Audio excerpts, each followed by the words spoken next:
जब निकले नी घर से बहरिया चाहे सभे लड़ावल नजरिया सभे छोड़ चाहे हमरो गोर गाल रे अरे गोर गाल रे बात बुझाता गोरी तोरे चुनरी बा लाल लाल रे ओसिका गोरी तोरे चुनरी बा लाल लाल रे रोड पर चले लू कमाल चल रे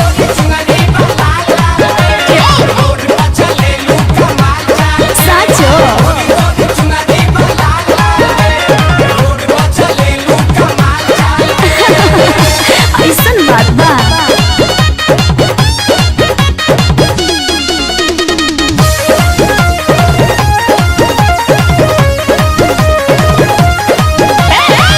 जवनी कली जवानी करे दू पढ़ाई तो का करी लइका लइका में होला लड़ाई होला लड़ाई होला लड़ाई लागे पढ़ाई में हो जाए ऊंच खाल रे अरे ऊंच खाल रे बात बुझो लइका चिल्लाले समाल माल रे कौन हम ना लइका चिल्लाले समाल माल रे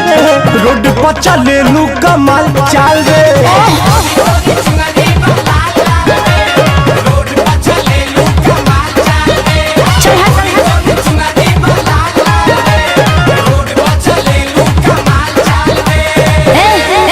ढेर सट मत न तो बबरिया पहाड़ उखाड़ ले खाली हमरो तो कंदरिया चले दा लोगन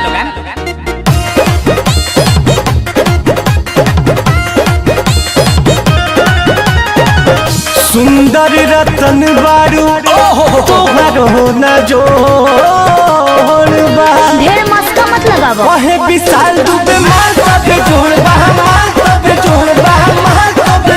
अभी चढ़ल जवानी हो पढ़ साल रे अरे पढ़ साल रे कंट्रोल नइखे पूछस रितेश रोज हाल चाल रे अरे बता दा ठीक बा पूछस आशीष रोज हाल चाल रे हाँ। रोड पर चले लू कमाल चाल रे